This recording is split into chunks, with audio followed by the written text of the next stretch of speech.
1948 ഇതുപോലുള്ള ഒരു ജനുവരി 30-ന്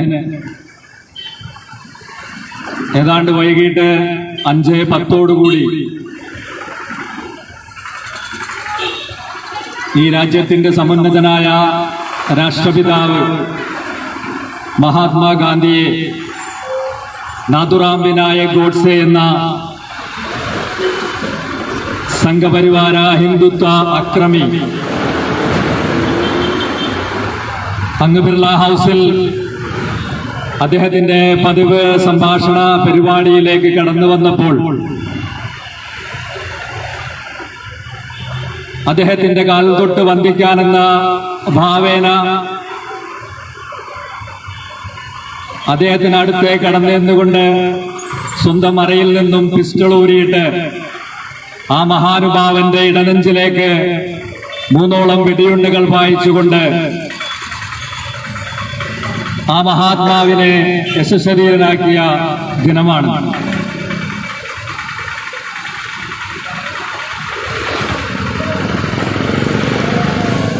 അനവധി നാളത്തെ ഗൂഢാലോചനക്കും പരിശീലനങ്ങൾക്കും ശേഷം 2-3 പ്രാവശ്യത്തെ പരിശ്രമങ്ങൾക്കും ശേഷമാണ് ഹിന്ദുത്വ ഭീകരവാദിയായ നാഥുറാം വിനായക് ഗോഡ്സെ ആ ബിർള ഹൗസിൽ വെച്ച് നമ്മുടെ പ്രിയങ്കരനായ മഹാത്മാഗാന്ധിയെ നിഷ്ഠൂരം വധിച്ചു കളഞ്ഞു.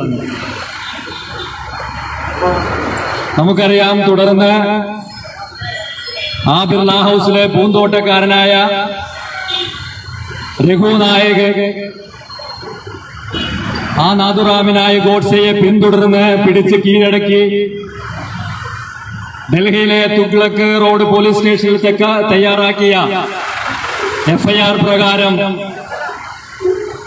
ഗോഡ്സെയെ അറസ്റ്റ് ചെയ്യുകയും തുടർന്ന് 1948 മെയ് 27-ന് വിചാരണ ആരംഭിക്കുകയും 1949 ഫെബ്രുവരി 10-ന് ആ വിചാരണ അവസാനിക്കുകയുമാണ് ഉണ്ടായത്. ഇന്ത്യയുടെ ചരിത്രത്തിലാദ്യമായിട്ട് തന്നെ ഇത്തരം നീണ്ട ഒരു വിചാരണ കാലയളവ് മുഴുവൻ തന്നെ അതിന്റെ പ്രാധാന്യം ഉൾക്കൊണ്ടുകൊണ്ട് പൂർണ്ണമായി വീഡിയോയിൽ ചിത്രീകരിച്ച ഒരു വിചാരണ കൂടിയായിരുന്നു അത്. നമുക്കറിയാം, ഗോഡ്സെയും അതേപോലെ തന്നെ മഹാത്മാഗാന്ധിയുടെ നിഷ്ഠൂരമായ കൊലപാതകത്തിൽ ഗൂഢാലോചനയിൽ പങ്കാളിയായ നാരായൺ ആപ്റ്റെയും അങ്ങനെ വധശിക്ഷയ്ക്ക് വിധിക്കുകയുണ്ടായി. നാഥുറാം വിനായക് ഗോഡ്സെയുടെ സഹോദരനായ ഗോപാൽ ഗോഡ്സെ അടക്കമുള്ള ഈ നിഷ്ഠൂരകൃത്യത്തിന് കൂടെ നിന്ന 6ഓളം പേർക്ക് ജീവപര്യന്തവും അന്ന് നീതിന്യായ കോടതി വിധിക്കുകയുണ്ടായി.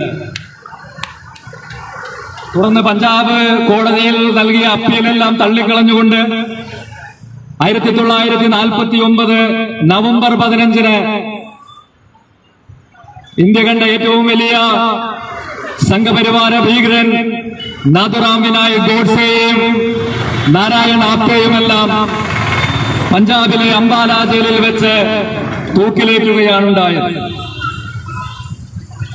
നമുക്കറിയാവുന്നതുപോലെ തന്നെ നാഥുറാം വിനായക് ഗോഡ്സെയും നാരായൺ ആപ്റ്റെയും വിഷ്ണു കാർക്കറെ, VD സവർക്കറെ, മദൻലാൽ ജഹ്വ, ഗോപാൽ ഗോഡ്സെ, ദത്താത്രേയ ബച്ചുറെ എന്നിവരടങ്ങിയ രാജ്യം കണ്ട ഏറ്റവും വലിയ ഒരു ഭീകര സംഘം ഈ രാജ്യത്തിന്റെ മഹാത്മാവിനെ സ്വതന്ത്ര ഇന്ത്യ കണ്ട ഏറ്റവും വലിയ ഒരു ഭീകരാക്രമണത്തിലൂടെ, ആദ്യത്തെ ഭീകരാക്രമണത്തിലൂടെ നിഷ്ഠൂരമായി വധിച്ചു കളയുകയായിരുന്നു ഉണ്ടായത്.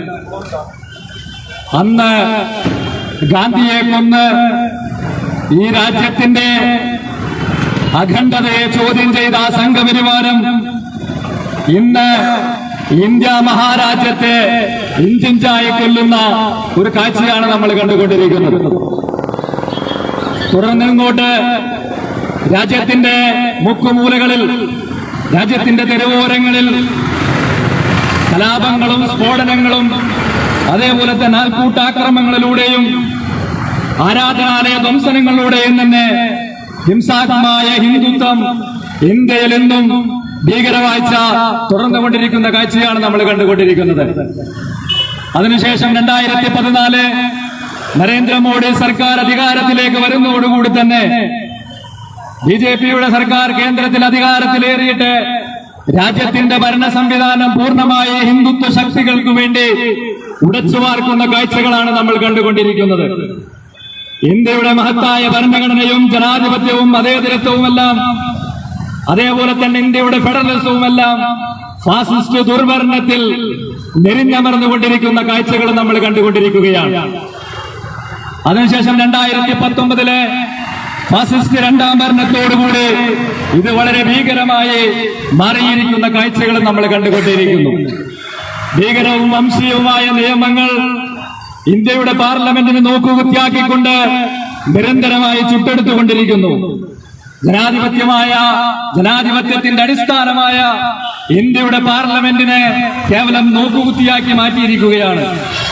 രാജ്യത്തിന്റെ ഭരണ നിർവഹണ വിഭാഗം അഥവാ എക്സിക്യൂട്ടീവിനെയും ഭരണഘടനാ സ്ഥാപനങ്ങളിലെല്ലാം തന്നെ അവരുടെ ആജ്ഞാനുവർത്തികളെ ഭീഷണിപ്പെടുത്തിയും അതേപോലെ തന്നെ സ്വാധീനിച്ചുകൊണ്ട് സർവ്വമേഖലയിലേക്കും അവരെ കുടിയിരുത്തിക്കൊണ്ട് ഇന്ത്യയുടെ വിദ്യാഭ്യാസ മേഖല സമ്പൂർണമായി കാവ്യവൽക്കരിക്കപ്പെട്ടുകൊണ്ടിരിക്കുകയാണ്. അതേപോലെ തന്നെ നമുക്കറിയാവുന്നതുപോലെ ഇന്ത്യയുടെ പരമോന്നതമായ നീതിപീഠ സംവിധാനങ്ങളെല്ലാം തന്നെ ആ ഭരണകൂട സ്വാധീനത്തിൽപ്പെട്ടുകൊണ്ട് RSSന്റെ ആശയങ്ങൾക്ക് അടിമപ്പെട്ടുകൊണ്ട് അവരുടെ സ്വാധീനത്തിൽ അകപ്പെട്ടുകൊണ്ട് വിധിക്കുന്ന രീതിയിൽ, ആശങ്ക സൃഷ്ടിക്കുന്ന രീതിയിൽ വിധിന്യായങ്ങൾ വന്നുകൊണ്ടിരിക്കുന്നു. നമുക്കറിയാം, ഇന്ത്യയുടെ ബാബാ സാഹിബ് അംബേദ്കർ വിഭാവനം ചെയ്ത നേതൃത്വം നൽകി ലോകത്തിന് മുഴുവൻ മാതൃകയായ മഹത്തായ ഭരണഘടനയെ തള്ളിക്കളഞ്ഞുകൊണ്ട് മനുസ്മൃതി ആധാരമാക്കിക്കൊണ്ട് വിധി പറയുന്ന ജഡ്ജിമാരുടെ എണ്ണം ദിനംപ്രതി ഇന്ത്യ മഹാരാജ്യത്ത് കൂടിക്കൊണ്ടിരിക്കുന്ന കാഴ്ചകളാണ് നമ്മൾ കണ്ടുകൊണ്ടിരിക്കുന്നത്. നമ്മൾ മുന്നേ കണ്ടു ബാബരി മസ്ജിദിന്റെ വിധി. നമ്മള് ഈ രാജ്യത്ത് നൂറ്റാണ്ടുകളായി ഒരു വിഭാഗം ആരാധിച്ചുകൊണ്ടിരുന്ന ഒരു ഭവനത്തെ നിഷ്ഠൂരമായി അത് തച്ചു തകർത്തത് തെറ്റാണെന്നും അവരുടെ ഭൂമി കയ്യേറിയതാണെന്നുമെല്ലാം സ്പഷ്ടമായി പറഞ്ഞുകൊണ്ട് അവിടെ ഒരു അമ്പലം ഉണ്ടായിരുന്നില്ല, വേറൊരു ആരാധനാലയം ഉണ്ടായിരുന്നില്ല എന്ന് ആ സുപ്രീം കോടതിയുടെ അവസാന വിധിയിൽ സ്പഷ്ടമായി പറഞ്ഞുകൊണ്ട് തന്നെയാണ് ആ ബാബരി മസ്ജിദിന്റെ വഖഫ് ഭൂമി ഹിന്ദുത്വ ശക്തികൾക്ക് അമ്പലം പണിയാനായിട്ട് ഇവിടത്തെ സുപ്രീം കോടതി വിധിച്ചത് നമ്മൾ കണ്ടു. അതിനുശേഷം തൊട്ടടുത്ത് തന്നെ ഗ്യാൻബാബി മസ്ജിദിന്റെ വിധികളും കഴിഞ്ഞ നാളുകളിലായി വന്നുകൊണ്ടിരിക്കുന്നു. പല അന്വേഷണ കമ്മീഷന്റെ വിധികളും ഏറ്റവും ലാസ്റ്റായി ഇന്ന് ഉത്തരേന്ത്യയിൽ മാത്രമല്ല ഈ കൊച്ചു കേരളത്തിന്റെ മാവേലിക്കര കോടതിയിൽ നിന്ന് ഇന്നുച്ചക്ക് പുറപ്പെടുവിച്ച ഒരു വിധിയും മറ്റൊന്നുമല്ല, ഇത്തരത്തിൽ നീതിയെ പൂർണ്ണമായി സംഘപരിവാര ആലയത്തിൽ നിന്ന് എഴുതി കൊടുക്കുന്ന പ്രസ്താവനകൾക്ക് ഒപ്പുചാർത്തുന്ന രീതിയിലേക്ക് ഇന്ത്യയിലെ നീതിന്യായ കോടതിയിലെ അധിപന്മാർ മാറുന്ന കാഴ്ചകളാണ് നമ്മൾ കണ്ടുകൊണ്ടിരിക്കുന്നത്. എന്താണെന്ന് മാവേലിക്കരയിൽ സംഭവിച്ചത് നിങ്ങൾക്കറിയാം. ഏതാനും വർഷങ്ങൾക്ക് മുമ്പാണ് സോഷ്യൽ ഡെമോക്രാറ്റിക് പാർട്ടി ഓഫ് ഇന്ത്യയുടെ സമുന്നതനായ സംസ്ഥാന സെക്രട്ടറി KS ഷാനിനെ യാതൊരു പ്രകോപനവും കൂടാതെ ആലപ്പുഴയുടെ തെരുവീതികളിൽ വെച്ചിട്ട് ഈ RSS സംഘപരിവാര കൂട്ടം നിരന്തരമായ ആക്രമണ പരിശീലനങ്ങൾക്ക് ശേഷം, ഗൂഢാലോചനയ്ക്ക് ശേഷം അദ്ദേഹത്തെ നിഷ്ഠൂരമായി വധിച്ചു കളഞ്ഞത്. അതിനുശേഷം നമുക്കറിയാം, മണിക്കൂറുകൾക്കകം അവിടെ വേറെ അക്രമത്തിൽ കൊല്ലപ്പെട്ട രഞ്ജിത്ത് ശ്രീനിവാസൻ എന്ന് പറയുന്ന ഒരു RSS സംഘപരിവാര പ്രവർത്തകന്റെ കൊലപാതകവുമായി ബന്ധപ്പെട്ട് അതിന്റെ അന്വേഷണം പൂർത്തിയാക്കി, വിചാരണ പൂർത്തിയാക്കി ഇന്ന് കോടതി വിധി പ്രഖ്യാപിച്ചിരിക്കുകയാണ്.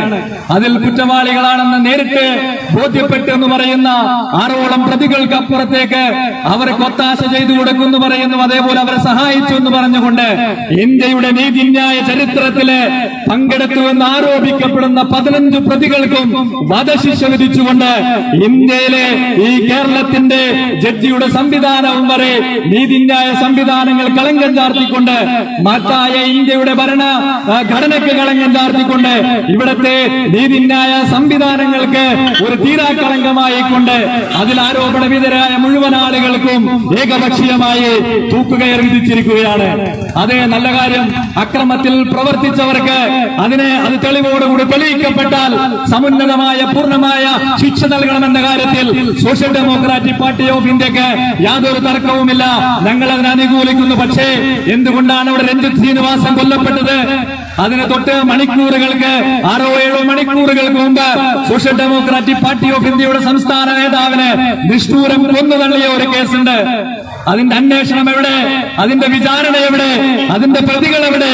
അവരെന്നെല്ലാം ഇവിടെ ഈ കേരള മഹാരാജ്യത്ത്, ഈ കേരള സംസ്ഥാനത്ത് ഇവിടെ സ്വതന്ത്രമായി വിഹരിക്കുമ്പോഴാണ് അതിന് പകരം ചെയ്തു എന്ന് പറയപ്പെടുന്ന ഒരു കേസില് വിചാരണ പൂർത്തിയാക്കിക്കൊണ്ട് ഈ 2 വർഷത്തോളമായി അതിലെ പ്രതികളെന്ന് ആരോപിക്കപ്പെടുന്നവർക്ക് ഒരു ദിവസം പോലും ജാമ്യം നൽകാതെ വിധി പ്രഖ്യാപിച്ചുകൊണ്ട് RSSന്റെ കാര്യാലയത്തിൽ നിന്ന് ഒപ്പിട്ട് കൊടുത്ത അഭിഭാഷക പരിഷത്തിന്റെ നേതാവായിരുന്ന ഒരു ജഡ്ജി അമ്മ ഇന്ന് വിധി പ്രഖ്യാപിച്ചിരിക്കുന്നത് അത് കൃത്യമായി മനസ്സിലാക്കേണ്ടതാണ്. ഇന്ത്യ മഹാരാജ്യത്തിന്റെ നീതിന്യായ സംവിധാനത്തിന് കളങ്കം ചാർത്തിയിരിക്കുകയാണ്. അതേപോലെ തന്നെ നമ്മൾ മനസ്സിലാക്കേണ്ടത് ഇന്ത്യയുടെ പാർലമെന്റിന്റെ ഉദ്ഘാടനം ചെയ്യാൻ ഒരു രാഷ്ട്രീയ സംവിധാനത്തിന്റെ ഈ രാജ്യത്തിന്റെ നയിക്കുന്ന സംവിധാനത്തിന്റെ ആ പാർലമെന്റ് മന്ദിരത്തിന് ഉദ്ഘാടനം ചെയ്യാൻ ഇന്ത്യയുടെ പ്രധാനമന്ത്രി പൂജാരിയായിട്ട് പോകുന്നതും അതേസമയം മറുവശത്ത് ഒരു വിഭാഗത്തിന്റെ ആരാധനാലയത്തിന്റെ ഉദ്ഘാടനത്തിന് ഇന്ത്യയുടെ ഈ രാജ്യത്തെ നാടിന്റെ സേവനം മതനിരപേക്ഷതക്കനുസരിച്ച് ഇവിടെ ഭരണം നടത്തേണ്ട ഈ രാജ്യത്തിന്റെ പ്രധാനമന്ത്രി കേവലം ഒരു പൂജാരിയായി നിന്ന് ഒരു വിഭാഗത്തിന്റെ അമ്പലത്തിന്റെ ഉദ്ഘാടനം നിർവഹിക്കുന്ന വിപരീതമായ കാഴ്ചയാണ് നമ്മളിവിടെ കണ്ടുകൊണ്ടിരിക്കുന്നത്. അങ്ങനെ നമ്മുടെ രാജ്യം മതേതരത്വ ജനാധിപത്യ സോഷ്യലിസ്റ്റ് ഫെഡറലിസ്റ്റ് രാജ്യം എന്ന് പറയുന്ന ഇന്ത്യ മഹാരാജ്യം കൃത്യമായ ഒരു മതരാഷ്ട്രത്തിന്റെ പ്രത്യക്ഷ ഉടയാടകൾ അണിഞ്ഞ് മുന്നോട്ട് പോകുന്ന കാഴ്ചയാണ് നമ്മൾ കണ്ടുകൊണ്ടിരിക്കുന്നത്. അങ്ങനെ 2024 പാർലമെന്റ് ഇലക്ഷന്റെ തെരഞ്ഞെടുപ്പ് മുന്നിൽ കണ്ടുകൊണ്ട് ഈ രാജ്യത്ത് മുഴുവൻ വിദ്വേഷ രാഷ്ട്രീയത്തിന് ആക്കം കൂട്ടുന്ന പ്രവർത്തനങ്ങളുമായിട്ടാണ് സംഘപരിവാരം മുന്നോട്ട് പോയിക്കൊണ്ടിരിക്കുന്നത്. നമുക്കറിയാം, അടുത്ത ഒരാഴ്ചകളിൽ തന്നെ രാജ്യത്ത് പൗരത്വ ഭേദഗതി നിയമം നടപ്പിൽ വരുത്തുമെന്ന് കേന്ദ്രമന്ത്രി ശാന്തനു തക്കൂർ കഴിഞ്ഞ ദിവസം ഈ ജനുവരി 29-ാം തീയതി പ്രസ്താവിച്ചിരിക്കുന്നു. നമുക്കറിയാം എന്താണ് പൗരത്വ നിയമം. മതാടിസ്ഥാനത്തിൽ പൗരത്വം നൽകുന്ന അത്യന്തം അപകടകരമായ ഒരു നിയമമാണ് ഈ പൗരത്വ നിയമം എന്ന് പറയുന്നത്. ജാതി മത വർഗ വർണ്ണ ലിംഗ ഭാഷ അടിസ്ഥാനത്തിൽ വിവേചനം പാടില്ലെന്ന് അനുശാസിക്കുന്ന നമ്മുടെ മഹത്തായ ഭരണഘടനാ തത്വങ്ങൾക്ക് വിരുദ്ധമാണെന്ന് നമ്മൾ മനസ്സിലാക്കേണ്ടതുണ്ട്. കേവലം വംശീയതയാണ് സംഘപരിവാരം എന്ന് ഇവിടെ നടപ്പിലാക്കാൻ ശ്രമിച്ചുകൊണ്ടിരിക്കുന്ന പൗരത്വ ഭേദഗതി നിയമമെന്ന് നമ്മൾ മനസ്സിലാക്കേണ്ടതുണ്ട്. നമുക്കറിയാം, നമ്മുടെ രാജ്യം റിപ്പബ്ലിക്കായ ഈ കഴിഞ്ഞ ജനുവരി 26 ഈ രാജ്യം ഇന്ത്യ മഹത്തായി ആഘോഷിക്കപ്പെടേണ്ട ആ റിപ്പബ്ലിക് ദിനത്തിന്റെ ശോഭ കെടുത്തുന്ന രീതിയിൽ, അതിന്റെ പ്രാധാന്യം നഷ്ടപ്പെടുത്തുന്ന രീതിയിൽ കൃത്യമായി അറേഞ്ച് ചെയ്തതാണ് ഈ മാസം 22-ാം തീയതി തന്നെ രാജ്യത്ത് ബാബറി മസ്ജിദിന്റെ വഖഫ് ഭൂമിയിൽ ആ മസ്ജിദ് തല്ലിത്തകർത്തുകൊണ്ട് ആ ഭൂമി അന്യായമായി പിടിച്ചെടുത്ത് അവിടെ ഒരു ക്ഷേത്രം പണിതുകൊണ്ട് അതിന്റെ ഉദ്ഘാടനം ഈ മാസം 22-ാം തീയതി തന്നെ നിശ്ചയിച്ചത് കൃത്യമായ അജണ്ടയോടെയാണെന്ന് നമ്മൾ മനസ്സിലാക്കേണ്ടതുണ്ട്. അന്ന് പ്രാണപ്രതിഷ്ഠ 22-ാം തീയതി നടത്തുമ്പോൾ പ്രധാനമന്ത്രിയോടൊപ്പം അതിൽ പങ്കെടുത്തത് ഈ രാജ്യത്തിന്റെ ഒരു ഭരണകൂടത്തിന്റെയും നേതാവല്ല, ഒരു സംവിധാനത്തിന്റെയും ഉന്നതിയിൽ നിൽക്കുന്ന ആളല്ല. ഈ രാജ്യത്ത് ലോകം കണ്ട ഏറ്റവും വലിയ ഒരു ഭീകര സംഘടനയുടെ രാഷ്ട്രീയ സ്വയം സേവക സംഘ് എന്ന് പറയുന്ന ആ സംഘിന്റെ അഖിലേന്ത്യാ അധ്യക്ഷനായ രാം മാധവാണ്. അതിനൊപ്പം അവിടെ പങ്കെടുത്തെന്ന് നമ്മൾ കൃത്യമായിട്ട് മനസ്സിലാക്കേണ്ടതുണ്ട്.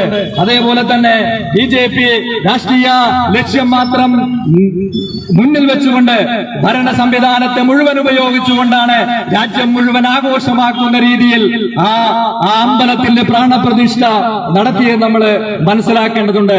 കേന്ദ്ര സർക്കാർ ചരിത്രത്തിൽ ആദ്യമായി സർക്കാർ സ്ഥാപനങ്ങൾക്ക് ഒരു അമ്പലത്തിന്റെ ഉദ്ഘാടനത്തോടനുബന്ധിച്ച് അവധി നൽകുന്നു. അതേപോലെ തന്നെ ആശുപത്രികളടക്കം സർക്കാർ സ്ഥാപനങ്ങൾക്ക് അവധി നൽകുന്നു. അതേപോലെ തന്നെ ആ ബാബരി മസ്ജിദിന്റെ പുണ്യമായ വഖഫ് ഭൂമി ക്ഷേത്രം പണിയാനായി വിട്ടുകൊടുത്ത, അവർക്ക് വേണ്ടി വിട്ടുകൊടുത്ത ആ ജഡ്ജിമാർ 5 പേരെയും തന്നെ ആ ചടങ്ങിലേക്ക് ക്ഷണിച്ചുകൊണ്ടുവരുന്നു. അതേപോലെ തന്നെ പ്രതിഷേധ സൂചകമായി ഹൈന്ദവ ആചാര്യന്മാർ ആ ചടങ്ങിൽ നിന്ന് മാറി നിന്ന കാഴ്ചകൾ നമ്മൾ കാണേണ്ടതുണ്ട്.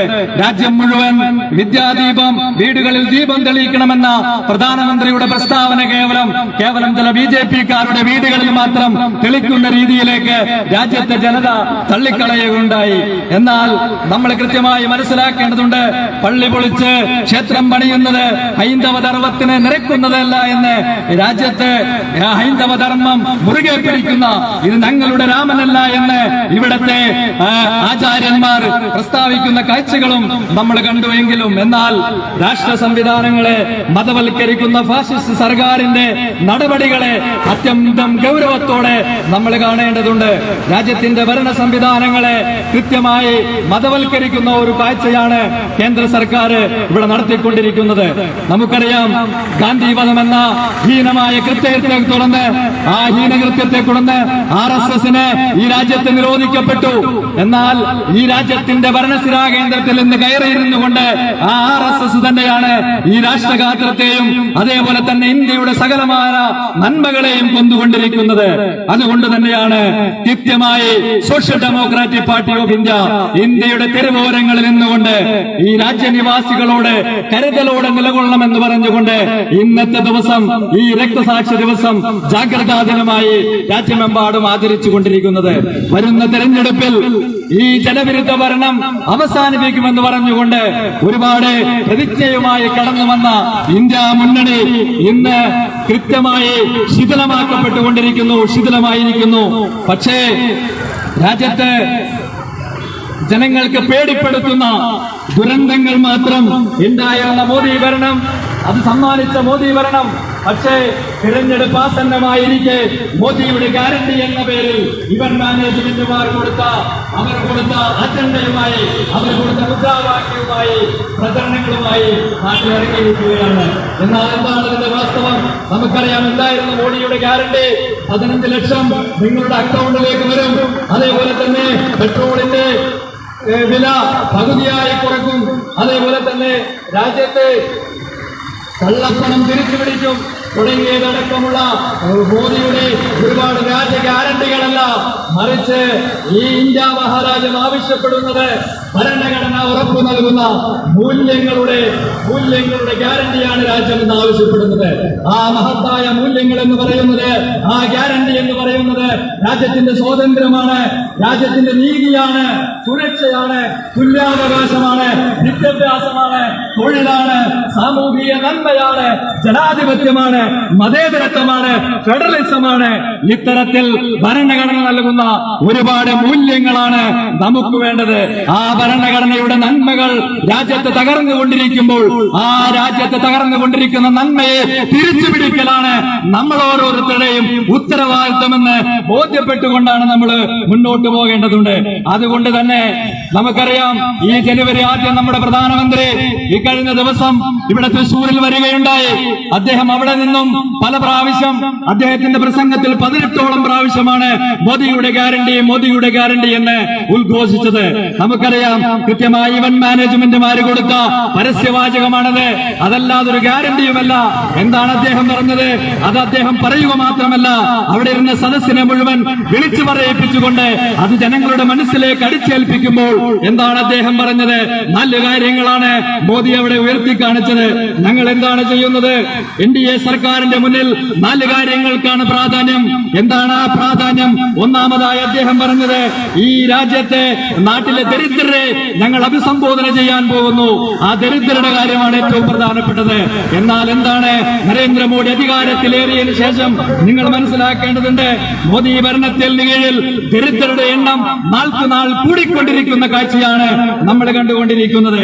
വികലവും അപക്വവുമായ സാമ്പത്തിക പരിഷ്കാരങ്ങൾ കൊണ്ടുവന്നുകൊണ്ട് രാജ്യത്തിന്റെ സാമ്പത്തിക ഘടനയുടെ നട്ടെല്ല് തകർത്തുകൊണ്ട് 2023 ആഗോള പട്ടിണി സൂചികയിൽ നമ്മൾ മനസ്സിലാക്കേണ്ടതുണ്ട്, ലോകത്തിലെ 125 രാജ്യങ്ങളിൽ ആ 125 രാജ്യങ്ങളിൽ ഇന്ത്യയുടെ സ്ഥാനം എന്ന് പറയുന്നത് 113 സ്ഥാനത്താണ്. പട്ടിക സൂചികയിൽ ദരിദ്രരുടെ കാര്യത്തിൽ ഇന്ത്യയുടെ സ്ഥാനമെന്ന് നമ്മൾ മനസ്സിലാക്കേണ്ടതുണ്ട്. ഏതാനും അഫ്ഗാനിസ്ഥാൻ പോലുള്ള, മ്യാൻമർ പോലുള്ള, ഏതാനും ബംഗ്ലാദേശ് പോലും ഇന്ത്യയുടെ മുന്നിലാണ് ദാരിദ്ര്യത്തിൽ പട്ടികയിൽ എന്ന് വരുമ്പോൾ ഇന്ത്യയിലെ ഈ ഏത് ദരിദ്രരെയാണ് മോഡി ഉന്നം വെക്കുന്നത് എന്ന് നമുക്ക് മനസ്സിലാക്കേണ്ടതുണ്ട്. ഇത്തരം കാര്യങ്ങൾ പുറത്തു വരുന്നത് ഈ രാജ്യത്തിന്റെ വിശപ്പ് അനുഭവിക്കുന്നവരുടെ ഗുരുതരമായ നിലയെയാണ് ഇത് ചൂണ്ടിക്കാണിക്കുന്നതെന്ന് നമുക്ക് മനസ്സിലാക്കേണ്ടതുണ്ട്. 2023 ജൂലൈയിലെ IMF അന്താരാഷ്ട്ര നാണയ നിധി പുറത്തുവിട്ട റിപ്പോർട്ടിൽ രാജ്യത്ത് ദാരിദ്ര്യവും അതേപോലെ തന്നെ അസമത്വവും വർദ്ധിച്ചുവെന്നാണ് വിശദമായ പഠനത്തിലൂടെ പുറത്തു വന്നുകൊണ്ടിരിക്കുന്നത്. അതേപോലെ തന്നെ അസീം പ്രേംജി സർവകലാശാലയിലെ ഗവേഷകർ പുറത്തുവിട്ട റിപ്പോർട്ട് പ്രകാരം കോവിഡ് കാലത്ത് ഇന്ത്യയിൽ മാത്രം 11 കോടി ദരിദ്രരെയാണ് അധികമായി സൃഷ്ടിച്ചു എന്ന് പറയുന്നത്. അതേപോലെ തന്നെയാണ് നോട്ട് നിരോധനവും GST പോലുള്ള വികലമായ സാമ്പത്തിക പരിഷ്കാരങ്ങളെല്ലാം തന്നെ രാജ്യത്ത് കൂടുതൽ ദരിദ്രരെ സൃഷ്ടിച്ചുകൊണ്ടിരിക്കുന്നു. നമ്മൾ മനസ്സിലാക്കണം, 130 കോടി വരുന്ന ഇന്ത്യൻ ജനതകളിലെ കാൽഭാഗവും ദാരിദ്ര്യത്തിൽ മുങ്ങിക്കിടക്കുമ്പോൾ ഇന്ത്യൻ ഭരണകൂടത്തിന്റെ വികസന അജണ്ടയിലെ ഈ മോദിയുടെ ഗ്യാരണ്ടിയിലെ ഈ ഒരു കാര്യത്തിൽ യാതൊരു മുൻഗണനയുമില്ല എന്ന് കൃത്യമായി നമ്മൾ മനസ്സിലാക്കേണ്ടതുണ്ട്. ഇത്തരത്തിൽ രാജ്യം മൊത്തത്തിലെ അപകടത്തിലേക്ക് നടക്കുമ്പോഴാണ് കേവലം ഒരു പ്രാണപ്രതിഷ്ഠ കൊണ്ട് മറികടക്കാൻ ഇവർക്ക് ഇത് കഴിയുന്നു എന്നുള്ളതാണ് നമ്മുടെ ഫാസിസ്റ്റ് ഭരണകൂടത്തിന്റെ ഏറ്റവും വലിയ വിജയം. അതേപോലെ തന്നെ മോദി രണ്ടാമത് പറയുന്ന കാര്യം ഈ നാട്ടിലെ യുവാക്കളെ കുറിച്ചാണ്. എന്താണ് യുവാക്കളുടെ അവസ്ഥ?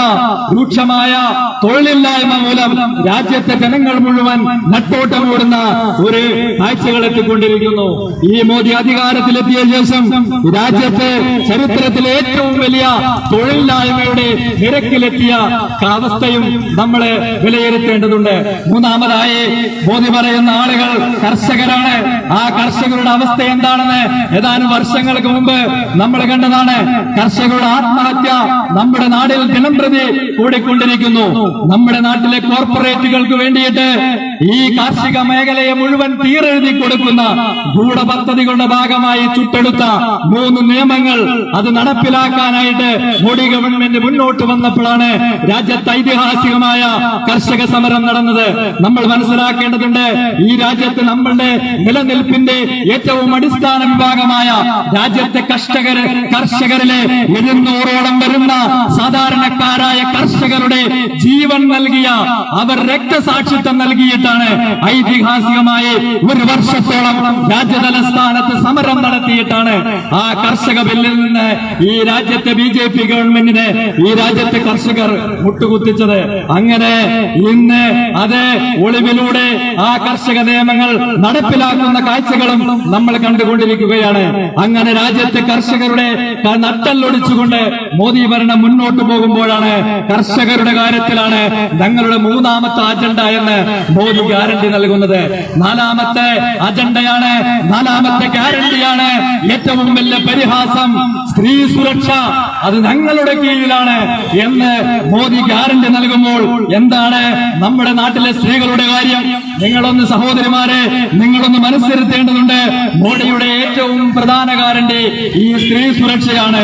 എന്നാൽ സ്ത്രീകളും പെൺകുട്ടികളും ഏറ്റവും ക്രൂരമായ പീഡനങ്ങൾക്ക് ഇരയായത് രാജ്യത്തിന്റെ ചരിത്രത്തിൽ ഈ മോഡിയുടെ ഭരണകാലത്താണ്.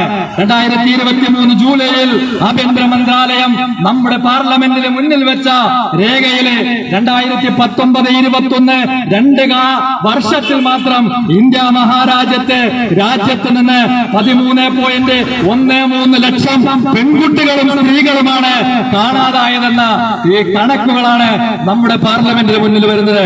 എന്ത് സുരക്ഷയാണ് ഇന്ത്യയിലെ സ്ത്രീകൾക്ക്, പെൺകുട്ടികൾക്ക് ഈ ഭരണകൂടം നൽകുന്നത്? മറ്റൊന്ന് നമ്മൾ കണ്ടതാണ്.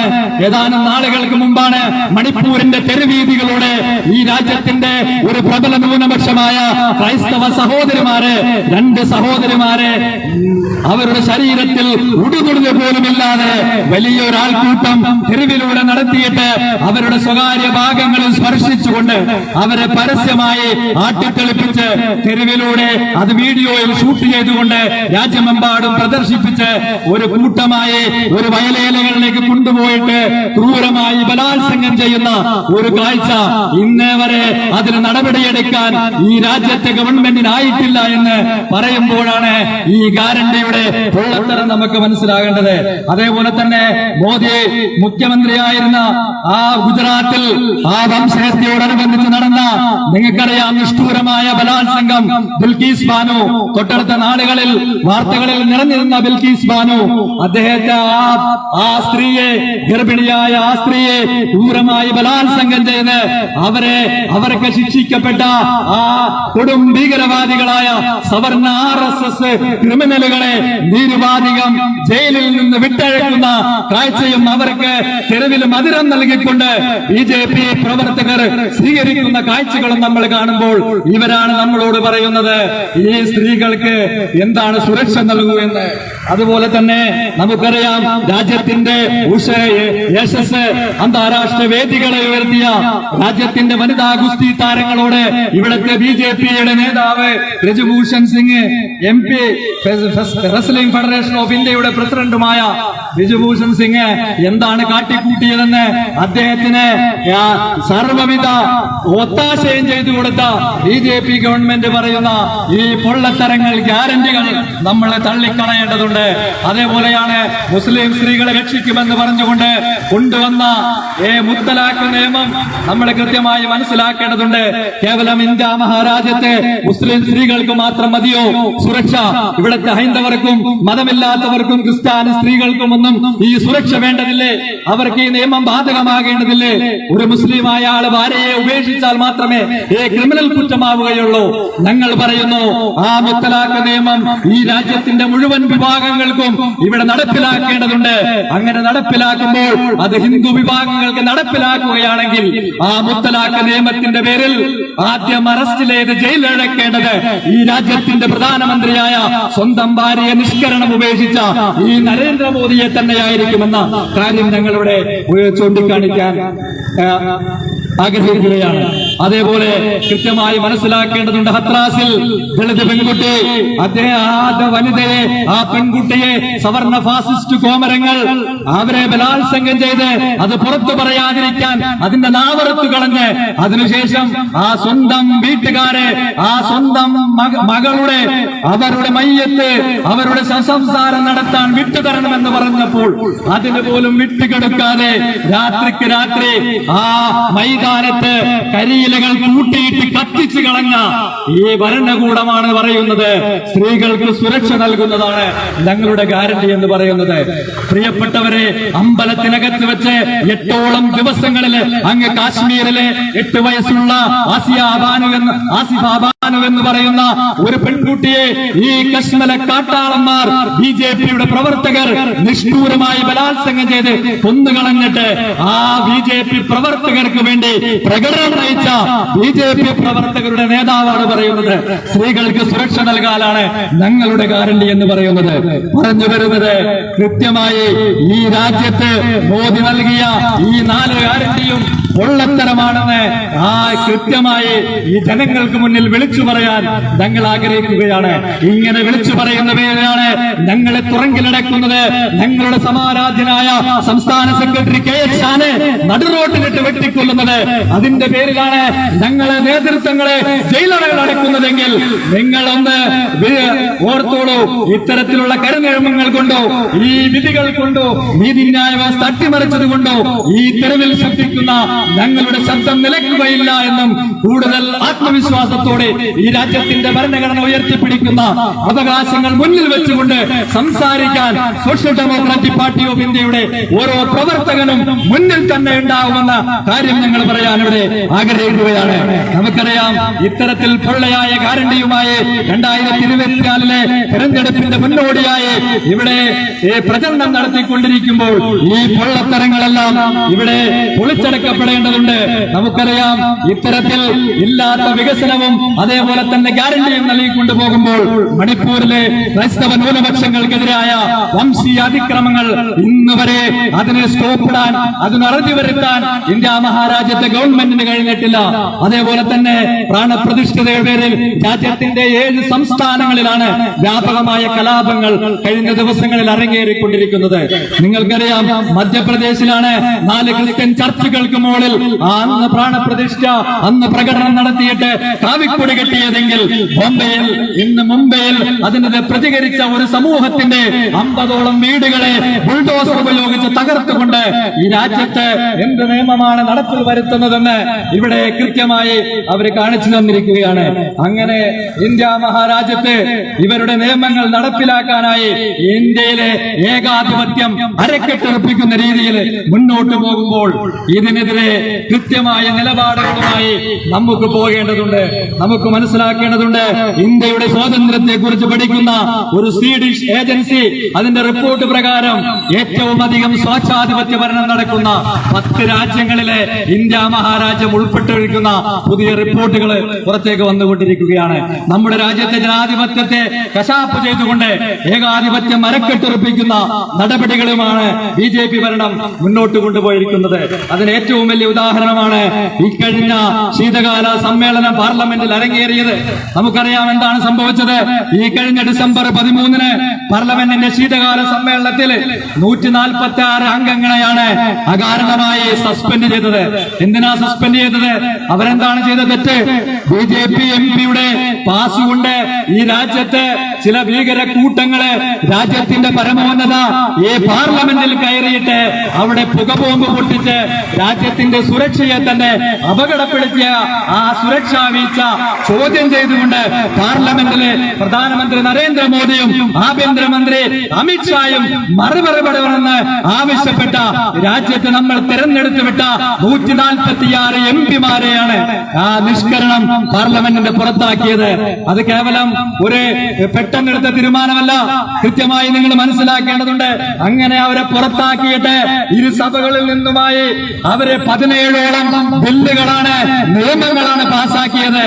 അന്ന് ഈ നിയമസഭ പാർലമെന്റ് കൂടേണ്ടതിന് ഒരു ദിവസം മുമ്പ് തന്നെ അത് പാർലമെന്റ് നേരത്തെ പിരിഞ്ഞുകൊണ്ട് 17ഓളം നിയമങ്ങള് പ്രതിപക്ഷമില്ലാത്ത ഇന്ത്യയുടെ നിയമസഭ കാര്യാലയത്തിലെ അപ്പം ചുടുന്നതുമാരെ ചുട്ടെടുത്തു. അത് കൃത്യമായി മനസ്സിലാക്കേണ്ടതുണ്ട്. അങ്ങനെ ചുട്ടെടുത്തിട്ട് ആ നിയമങ്ങൾ എന്താണ്? രാജ്യത്തിന്റെ മുഴുവൻ ക്രിമിനൽ നിയമങ്ങളും ഭേദഗതി ചെയ്യുന്ന, പൊളിച്ചിടുന്ന ബില്ലുകള്, അതേപോലെ തന്നെ തെരഞ്ഞെടുപ്പ് കമ്മീഷണറെ തിരഞ്ഞെടുക്കുന്നതിൽ നിന്ന് സുപ്രീം കോടതി ചീഫ് ജസ്റ്റിനെ മാറ്റുന്ന, അതേപോലെ തന്നെ രാജ്യസുരക്ഷയെ മുൻനിർത്തിക്കൊണ്ട് പൗരന്മാരുടെ ഫോൺ കോളുകളും അതേപോലെ തന്നെ ഇമെയിലും വാട്സാപ്പ് സന്ദേശങ്ങളും നിരീക്ഷിക്കാനായിട്ട് കേന്ദ്ര സർക്കാരിന് അമിതമായ അധികാരം നൽകുന്ന ടെലികമ്മ്യൂണിക്കേഷൻ ബില്ല്, അതേപോലെ തന്നെ നമ്മളെ വിശ്വസ്തയോടുകൂടി ആർക്കെങ്കിലും അയക്കുന്ന പോസ്റ്റൽ ഉരുപ്പടികളും മറ്റും തുറന്നു പരിശോധിക്കാനായിട്ട് സർക്കാരിനും പോസ്റ്റൽ അധികാരികൾക്കും അധികാരം നൽകുന്ന പോസ്റ്റ് ഓഫീസ് ബില്ല് തുടങ്ങിയ ഇന്ത്യ മഹാരാജ്യത്തിന്റെ ജനാധിപത്യ വിരുദ്ധമായ പൗരന്മാരുടെ സ്വകാര്യതയിലേക്ക് കടന്നു കയറുന്ന 17ഓളം ബില്ലുകളാണ് അന്ന് 146 MP-മാരെ പുറത്താക്കിക്കൊണ്ട് അന്ന് അവിടെ ചുട്ടെടുത്തത് എന്ന് പറയുമ്പോഴാണ് അതിന്റെ ഭീകരത നമുക്ക് മനസ്സിലാക്കുന്നത്. ഇത്തരത്തില് ഈ മനുഷ്യത്വരഹിതമായ ബില്ലുകൾ പാസാക്കുമ്പോൾ, അവരുടെ MP-മാരെ പുറത്താക്കുമ്പോൾ രാജ്യത്തിന്റെ ഉത്തരവാദിത്തപ്പെട്ട പ്രതിപക്ഷം എന്ന് പറയുന്ന പാർട്ടികൾ ഇവിടെ എന്തുകൊണ്ട് പ്രതിഷേധിക്കുന്നില്ല? ശക്തമായ ഒരു പ്രതിഷേധം പോലും ഈ രാജ്യത്ത് കൊണ്ടുവരാനായിട്ട് ഇവിടുത്തെ സാമ്പ്രദായിക പ്രതിപക്ഷ കക്ഷികൾക്ക് കഴിയുന്നില്ല എന്നുള്ള ദാരുണമായ അവസ്ഥയും കൂടി നിങ്ങൾ കണ്ടതുണ്ട്. അതുപോലെ ഇന്ന് നിങ്ങൾ മനസ്സിലാക്കേണ്ടതുണ്ട്, ഈ രാജ്യത്തെ നശിപ്പിച്ചുകൊണ്ടിരിക്കുന്ന, ഈ രാജ്യത്തെ കൊല്ലുന്നവർ തന്നെയാണ് നമ്മുടെ മഹാത്മാഗാന്ധിയെ കൊന്നു കൊലവിളിച്ചത് അതിന്റെ രക്തസാക്ഷിതമായ ഇന്ന് ഇന്ത്യയുടെ തെരുവോരങ്ങളിൽ എവിടെയെങ്കിലും ഇന്ത്യയിലെ സമുന്നതരായ പാരമ്പര്യം പറയുന്ന സാമ്പ്രദായിക രാഷ്ട്രീയ പ്രസ്ഥാനങ്ങളുടെ പ്രതിഷേധം പോയിട്ട് ഒരു സ്മരണ പോലും ഇല്ല എന്ന് ദൈന്യതയോടുകൂടി നിങ്ങൾ മനസ്സിലാക്കേണ്ടതുണ്ട്. എവിടെയെങ്കിലും ഒന്ന് രണ്ടെണ്ണം സംഘടിപ്പിച്ചുവെങ്കിൽ ഇന്നും അപഹാസ്യമാവുന്ന നിലപാടുകളാണ് കോൺഗ്രസ് അടക്കമുള്ള ഇവിടുത്തെ പ്രതിപക്ഷ കക്ഷികൾ നടക്കുന്നത്. നമുക്ക് കാണാം, തൊട്ടടുത്തതാണ് നമ്മളുടെ ഒരു ഗുരുദർശനമെന്നോ ഗാന്ധി സ്മൃതി എന്ന് പറഞ്ഞുകൊണ്ട് കോൺഗ്രസിന്റെ നേതൃത്വത്തിൽ തൊട്ടടുത്തിവിടെ ഒരു പ്രതിഷേധ പരിപാടി നടക്കുകയുണ്ടായി. വിരോധാഭാസം എന്ന് പറയട്ടെ, കോൺഗ്രസ് നേതാക്കളെ ഏത് വേദിയിൽ കിട്ടിയാലും പരസ്യമായി തെറിവിളിക്കുന്ന, അതേപോലെ തന്നെ RSS സംഘപരിവാര ശക്തികൾക്ക് കൃത്യമായി ഓശാന പാടുന്ന ഒരു സംഘീയ അനുഭാവിയായ ജയശങ്കരെയാണ് ഇവിടെ കോൺഗ്രസിന്റെ ഒരു പരിപാടി നടത്തിയപ്പോൾ മുഖ്യപ്രഭാഷണത്തിന് കൊണ്ടുവന്നത് എന്ന് കൃത്യമായിട്ട് നിങ്ങൾ മനസ്സിലാക്കേണ്ടതുണ്ട്. കോൺഗ്രസിലെ കൃത്യമായി നിലപാട് പറയാൻ നേതാക്കളില്ലാഞ്ഞിട്ടാണോ സംഘപരിവാരത്തിന്റെ അനുയായിയായ നിരവധി വേദികളിലെ ഈ ഗാന്ധിയെ കൊന്ന സംഘപരിവാര പ്രവർത്തകർക്കും നേതാക്കൾക്കും നീതീകരണമായി വരുന്ന ജയശങ്കരെ തന്നെ വിശദീകരണത്തിന് വിളിക്കുന്ന ഗതികെട്ട രീതിയിലേക്ക് ഇവിടുത്തെ പ്രതിപക്ഷവും കോൺഗ്രസുമെല്ലാം അധംപതിക്കുമ്പോഴാണ് social democratic party of India അതിന്റെ ഉത്തരവാദിത്തം ഏറ്റെടുത്തുകൊണ്ട് തെരുവോരങ്ങളിൽ നിന്ന് ഇത്തരം സമരങ്ങളിലുമായി കൊണ്ടുവന്നിരിക്കുന്നത്. അതേപോലെ തന്നെ രാജ്യത്തിന്റെ ഫെഡറലിസത്തെ ഇവിടെ വെല്ലുവിളി നേരിട്ടുകൊണ്ടിരിക്കുകയാണ്. BJP ഇതര സർക്കാരുകളെയെല്ലാം ഈ രാജ്യത്തെ നിരവധി സംസ്ഥാനങ്ങളിലെ BJPയെ തൊട്ടുകൂടാതെ ആ ജനങ്ങൾ മാറ്റി നിർത്തിയപ്പോൾ അതിനെല്ലാം അട്ടിമറിക്കുന്ന രീതിയിൽ ഗവർണറെ ഉപയോഗിച്ചുകൊണ്ട് ആ സംസ്ഥാനത്തിന്റെ ഫെഡറൽ സംവിധാനങ്ങളെ മുഴുവൻ കേന്ദ്ര ഗവൺമെന്റ് അട്ടിമറിച്ചുകൊണ്ടിരിക്കുന്ന കാഴ്ചകൾ നമ്മൾ കണ്ടുകൊണ്ടിരിക്കുകയാണ്. കഴിഞ്ഞ ആഴ്ചയാണ് കേരള ഗവർണറുടെ നാടകങ്ങളെല്ലാം നിങ്ങൾ തെരുവീതികൾ കണ്ടുകൊണ്ടിരിക്കുകയാണ്. ആ വിദ്യാർത്ഥികൾ കരിങ്കൊടി കാണിച്ചപ്പോൾ അരങ്ങേറിയ നാടകങ്ങൾ എല്ലാവരെയും അമ്പരിപ്പിക്കേണ്ടതാണ്. ഈ രാജ്യത്തിന്റെ ഫെഡറൽ സംവിധാനങ്ങളെ, സംസ്ഥാനത്തിന്റെ അധികാരങ്ങളെയെല്ലാം വഹിച്ചുകൊണ്ട് ഗവർണർക്ക് സുരക്ഷ നൽകുന്നതിന് വേണ്ടി കേന്ദ്ര ഭരണ സംവിധാനങ്ങളെ ഇറക്കിക്കൊണ്ട് സംസ്ഥാനത്തിന്റെ അവരുടെ അവകാശങ്ങളെ ഹരിച്ചുകൊണ്ട് മുന്നോട്ട് പോകുന്ന കാഴ്ചകളെ കണ്ടുകൊണ്ടിരിക്കുകയാണ്.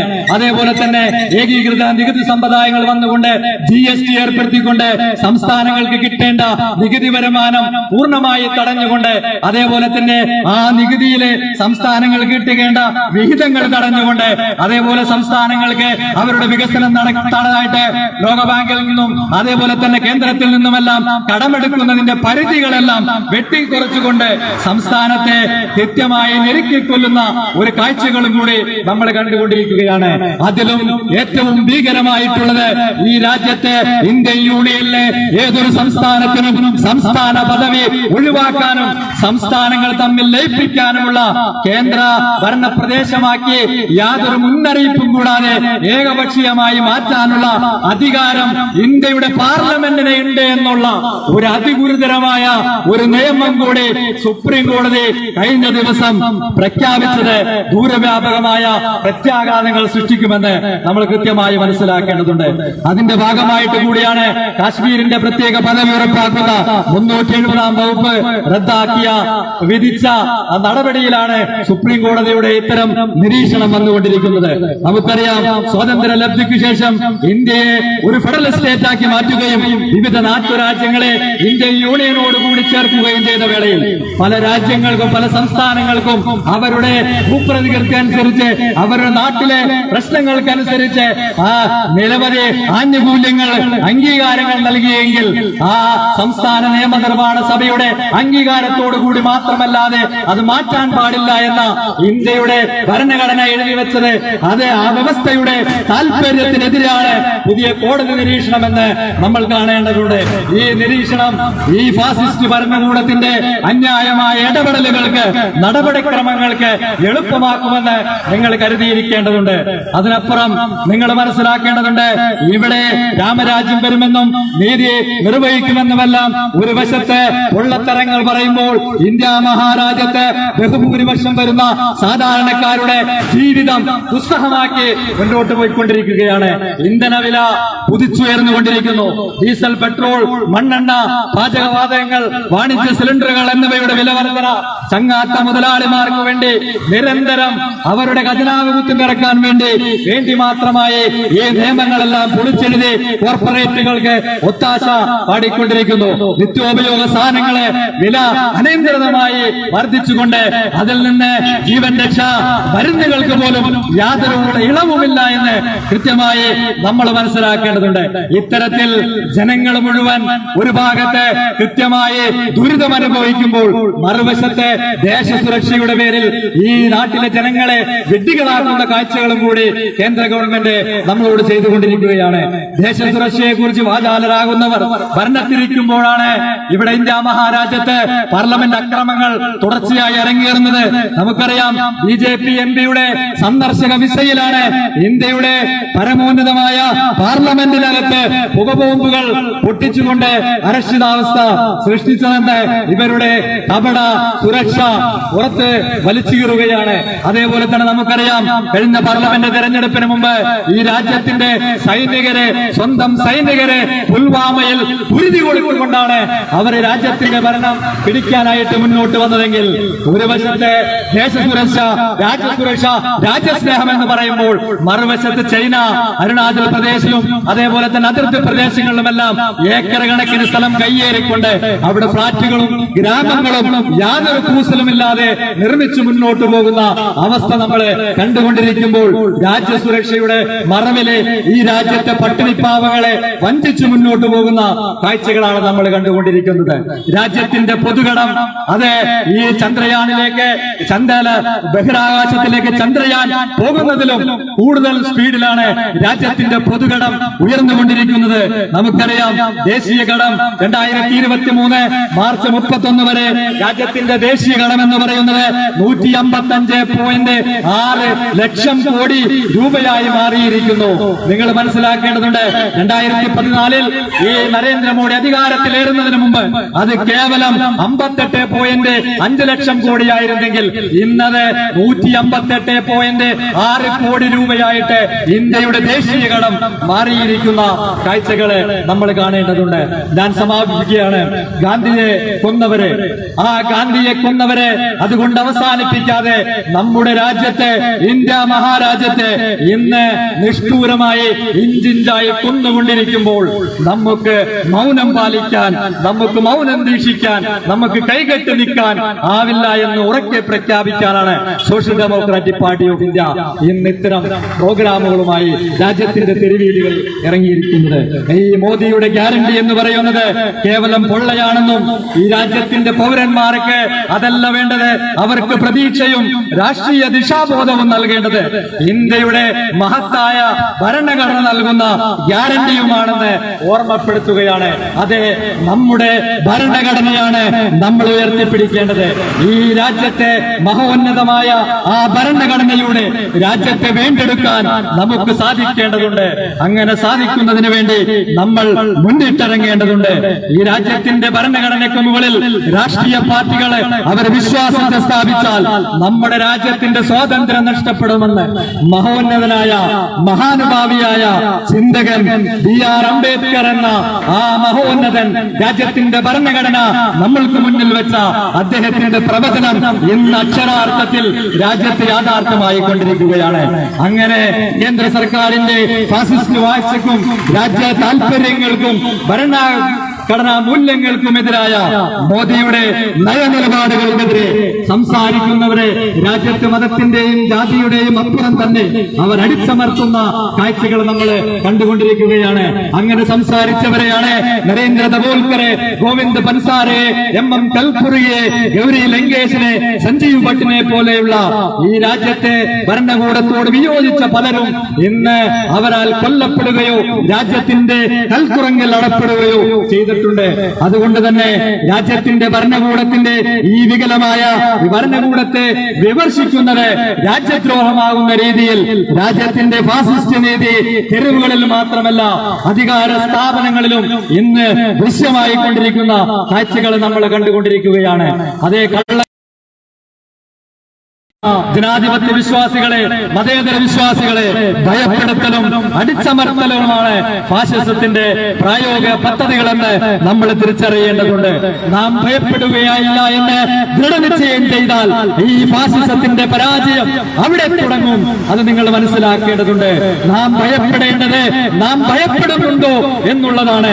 നിർഭയത്വത്തോടെ പ്രതീക്ഷ കൈവിടാതെ നഷ്ടപ്പെട്ടു പോകുന്ന രാജ്യത്തിന്റെ നന്മക്കായി നാം ഇടതടവില്ല രാജ്യത്തിന്റെ ഭരണഘടനയും വ്യവസ്ഥയും അതേപോലെ തന്നെ തകർത്തു കളയാമെന്ന് വിശ്വസിക്കുന്ന ഈ ഫാസിസ്റ്റ് ഭരണകൂടങ്ങൾക്കെതിരെ ഇടതടവില്ലാതെ നമ്മൾ ശ്രദ്ധിച്ച് കൊണ്ടിരിക്കേണ്ടതുണ്ട്.